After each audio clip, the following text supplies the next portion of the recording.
की है washing machine.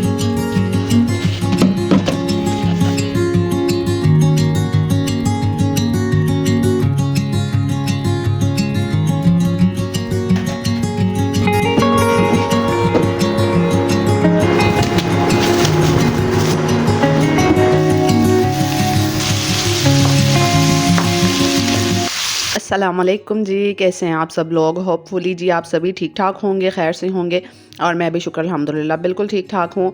आज इतने दिनों के बाद मैं व्लॉग के लिए अपना वॉइस ओवर कर रही हूँ ना। और जब भी मैं आप लोगों से कहती हूँ ना कि इंशाल्लाह रूटीन के व्लॉग्स बनाया करूँगी, कुछ ना कुछ ऐसा हो जाता है ना कि मैं रूटीन के व्लॉग्स बना ही नहीं पाती हूँ।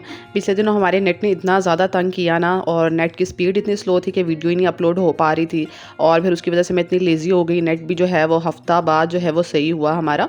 और फिर उसके बाद जो है वो वायरल फ्लू और उसके साथ जो आपको हल्का फुल्का सा बुखार हो जाता है। तो बस फिर इस तरह प्रोलॉन्ग इतनी हो जाता है ना काम, आपका वीडियो फिर बनाने का भी दिल नहीं चाह रहा होता जब आप इतना लंबा ब्रेक ले लेते हैं। तो खैर जनाब, आज जो है ना सुबह सुबह बच्चों के लिए यहाँ ब्रेकफास्ट बना रही हूँ। और बच्चों को मैंने यहाँ अल्लाह ताला के नाम लगा के दिए थे, और मैं उनको ना सूरत लगा के दी थी बगैर जो है वो अरेबिक के, मतलब उर्दू ट्रांसलेशन लगा के दी थी। क्योंकि अगर अरेबिक के साथ साथ उर्दू ट्रांसलेशन चल रही हो ना तो बच्चों को उस तरीके से समझ नहीं आती, डिस्ट्रैक्ट हो जाते हैं।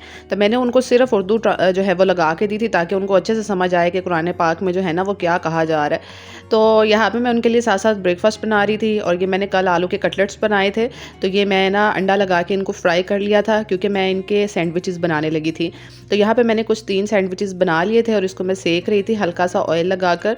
और साथ में ना ये मैं सैंडविच मैंने कहा आपके साथ शेयर करूँ कि कैसे बना रही थी। तो मैंने हल्का सा दोनों जो है वो ब्रेड के पीसीस पे लगा लिया था केचप, और ऊपर ये आलू का जो कटलेट्स है ना वो लगा लिया था। और साथ में मैंने ना काफ़ी सारे मतलब खीरे भी लगा लिए थे और टमाटर भी मैंने इसके अंदर लगाए थे, और लास्ट में मैंने इसमें मेयोनीज़ लगा ली थी। तो ये ना बड़ा हैवी सा एक सैंडविच तैयार हो गया था और बहुत फिलिंग था। बच्चों ने एक ही खाया था और उनका माशाल्लाह से पेट फुल हो गया था।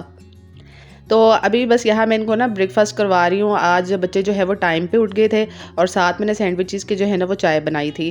क्योंकि सैंडविचेस के साथ इस तरह के जो है ना मुझे दूध मैं प्रेफर नहीं करती बच्चों को दूँ, क्योंकि केचप और मेयोनीज़ वगैरह लगी होती है। तो फिर मैं साथ ना अक्सर फिर चाय बना लेती हूँ। तो बच्चों को रवाना कर दिया मैंने स्कूल, और यहाँ पर हो गई थी घर के काम काज शुरू। और शुक्र अल्हम्दुलिल्लाह मुझे जो है वो हेल्पर मिल गई है, और काफ़ी दिनों से जो है वो मैं ढूंढ रही थी, और शुक्र है कि ना मुझे मिल गई। और अब वो झाड़ू पोछा तो कर जाती है, सारा मॉप लगा जाती है, और बाकी ये सारे ऊपर वाले काम मेरी जिम्मेदारी होती है। क्योंकि किचन भी संभालना होता है 3 टाइम पे, और आपको पता है कि घर में कितने काम होते हैं। पहले तो दोनों कमरों की मुझे बेडशीट्स वगैरह सही करनी होती है, बच्चों का इतना ज़्यादा जो खलारा होता है वो समेटना होता है, और फिर 3 टाइम जो आपने किचन संभालना होता है ना, और बर्तन धोने होते हैं। फिर उसके अलावा आपने अपने बच्चों को जो पढ़ाना होता है, और साथ में जनाब जो लॉन्ड्री का काम होता है। खैर मशीन तो ऑटोमेटिक है तो उसका इतना हेडिक नहीं होता, रोज़ का लोड कर दो और कपड़े धुल जाते हैं। लेकिन उसके बाद जो उसको संभालने हैं और कपड़े जो आपको प्रेस करने वाले होते हैं ना, तो मेरे बच्चे तो माशाल्लाह से रोज़ यूनिफॉर्म चेंज करके जाते हैं। उनको मैं जितना मर्जी बोलूँ ना कि आज कुछ साफ़ सुथरा लग रहा है तो चलो ये अगले दिन चला लो, लेकिन वो कभी भी नहीं चलाते। वो हमेशा ये कहते हैं कि नहीं मामा पसीना आ गया था, गंदा हो गया है, हमें साफ़ सुथरा नहीं लग रहा ना। तो फिर मैं जो है वो रोज़ाना उनको प्रेस करके देती हूँ कपड़े।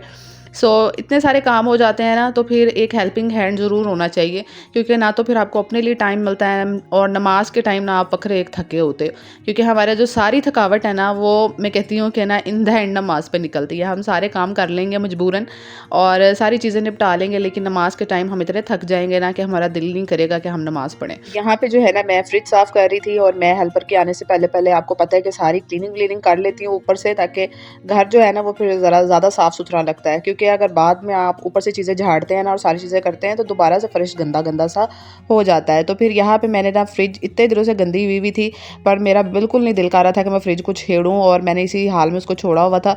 लेकिन आज मैंने हिम्मत की और मैंने कहा कि हाफ़ फ्रिज आज साफ़ करूँगी और हाफ़ जो है मैं कल करूँगी ना। जो जब मेरा दिल ना करे ना तो फिर मैं कामों को हाफ़ हाफ़ में बांट लेती हूँ। इससे मेरा जहन सेटिस्फाई हो जाता है कि सारा काम आज नहीं करना। ये मेरी आदत हो गई है, अब पहले नहीं होती थी। पहले मैं सारा काम एक ही दिन में निकाल के बैठ जाती थी और हिम्मत करके कर भी लेती थी। चाहे शाम को मुझे जो है वो थकावट हो जाती थी, जिस्म टूट रहा होता था या बुखार भी चढ़ जाता था। लेकिन अब मेरी आदत चेंज हो गई है खुद ब खुद से। अब मैं जो हूँ ना कामों को अगर मेरा दिल ना चाह रहा हो तो मैं उसको हाफ़ में डिवाइड कर लेती हूँ। मैं कहती हूँ हाफ़ आज करूँगी और हाफ़ कल कर दूँगी ना। तो फ्रिज का जो है ना मैंने सेंटर वाला पोर्शन तो सारा साफ़ कर दिया था, लेकिन जो दरवाजे वाली चीज़ें थी ना उनको मैंने फ़िलहाल नहीं छेड़ा था। मैंने कहा वो मैं कल करूँगी। तो ये भी बहुत अच्छी टिप है काम करने की। बाज़ दिनों में हम बहुत लेज़ी हो जाते हैं, हमारा दिल ही नहीं करता किसी काम को हाथ लगाए ना। तो आप ये वाली टिप यूज़ किया करें कि अपने जहन को सिग्नल दिया करें कि बस मैं थोड़ा सा काम करूँगी और बाकी मैं अगले दिन के लिए छोड़ दूँगी। तो इंसान का इस तरह थोड़ा थोड़ा करके काम भी हो जाता है। तो यहाँ मैं खा रही हूँ तरबूज, और अब आजकल आंधियाँ भी बहुत आएंगी, गर्मी स्टार्ट हो गई है जनाब, तो आंधियाँ शुरू हो गई हैं। बारिश उतनी ज़्यादा आती नहीं है जितनी मट्टी घर में जमा हो जाती है अगर विंडोज़ खुली रह जाएँ। लेकिन ये तरबूज और आम मुझे बहुत अच्छे लगते हैं गर्मियों में, लेकिन मुझे गर्मी का मौसम वैसे इतना पसंद नहीं है, क्योंकि जो भी बहनें मेरी तरह किचन में, ज़ाहिर बात है सभी माओं को खाना बनाना पड़ता है किचन में 3 टाइम, तो हमें ना जो किचन में गर्मी लगती है ना, जो हब्स के दिन आते हैं और पसीना पसीनो हो जाता है बंदा, वो फिर बिल्कुल ना गर्मी से वहाँ पे बड़ी चिढ़ चढ़ जाती है। लेकिन गर्मी के जो फ्रूट आते हैं ना, आम और तरबूज, वो बड़े ज़बरदस्त किस्म के मुझे तो लगते हैं। तो यहाँ पे मैं आज बना रही हूँ करेले, और करेले मेरी फेवरेट सब्ज़ी है। मोस्टली लोगों को करेले पसंद नहीं होते, और मेरे बच्चे भी ना बहुत नाक मुँह चढ़ाते हैं कि आज करेले पक गए हैं। शाज़ो नाज़र ये होता है कि उनको करेले बन जाए और पसंद आ जाएँ। तो हम लोग जब बचपन में भी बताते थे ना कि हमारी करेले फ़ेवरेट सब्ज़ी है, तो बहुत सारे बच्चे हमें यही कहते थे कि भला करेले भी कोई खाने वाली और फ़ेवरेट सब्ज़ी होती है किसी की, क्योंकि थोड़े से कड़वे होते हैं। लेकिन ये कि पता नहीं क्यों हम सब बहन भाइयों को करेले बहुत पसंद है, चाहे वो करेले कीमा है, चाहे वो सिंपल वाले करेले हैं। तो बस अभी मैंने यहाँ पे ना करेले बनाए हैं, और मैं बहुत सिंपल तरीके से बनाती हूँ। बस फ्राई किए और उसके अंदर ना ये टमाटर और प्याज और हरी मिर्च डाली और नमक मिर्च हल्दी डाल के मैं उसको दम पे लगा देती हूँ। तो ये वो वाहिद भिंडियाँ और करेले सब्ज़ी है जो सादी बनाने में मुझे बहुत मज़ा आता है, क्योंकि जल्दी जल्दी बन जाती है और इसके अंदर मुझे मसाला वसाला नहीं भूनना पड़ता। तो यहाँ पे बच्चों का आने का टाइम हो गया था, तो मैंने यहाँ पे ना रोटियाँ भी बना ली थी, साथ में सालन भी बना लिया था। तो यहाँ थोड़ा बहुत हल्का सा कचरा हो गया था, तो मैंने कहा साथ साथ ही जो है ना वो किचन का फ्लोर क्लीन कर देती हूँ, क्योंकि घर जो है ना वो मेरी आदत है बस कि मैं साथ साथ क्लीन करती रहती हूँ, तो कितना ज़्यादा गंद ना पड़े ना।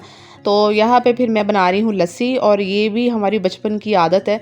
हालांकि मेरे मियाँ इतनी ज़्यादा नहीं पीते हैं ये दूध वाली लस्सी, लेकिन हम लोगों ने बचपन में जब भी करेले भिंडियाँ बनानी ना, तो उसके साथ तो मस्ट ये दूध वाली लस्सी बनाया करते थे हम ना। तो अब मैं भी पीती हूँ, तो मेरे बच्चे लस्सी की वजह से ही करेले खा लेते हैं। उनको लस्सी इतनी अच्छी लगती है कि वो एक एक घूंट लस्सी का पीते हैं ये, और साथ साथ जो है ना वो करेले के साथ रोटी का निवाला ले लेके खाते रहेंगे, और साथ साथ बताते रहेंगे कि आज करेले क्यों पके, और साथ साथ लस्सी पीते जाएंगे। तो ये ट्रिक होती है, और मैं कोशिश करती हूँ कि मैं सारी सब्जियाँ बनाऊँ ना, सारी सब्जियाँ बनाऊँ, कोई ऐसी सब्जी ना हो जो हमारे घर ना पकती हो। तो यहाँ पे ना बस सारे कामों से निपटा लिया था। बच्चे जो है वो नैप लेते ज़रूर है, स्कूल से आके सो जाते हैं खाना खा के। और ना यहाँ पे ना मुझे गर्मियों सर्दियों के कपड़े अब वाइंड अप करने हैं, गर्मियों के निकालूंगी और सर्दियों के वापस रखूँगी। तो यहाँ बहुत सारे कपड़े ना हाथ से धोने वाले भी हुए थे, तो वो मुझे बस हाथ से धोने थे, क्योंकि बच्चों ने एक एक दफ़ा पहन के उतारे हुए थे न्यू कपड़े। तो वो मैं वॉशिंग मशीन में नहीं डालती, क्योंकि एक दफ़ा मैं डालने की गलती की तो सभी कलर जो है ना वो एक दूसरे को चढ़ गए और नए कपड़े बर्बाद हो गए थे।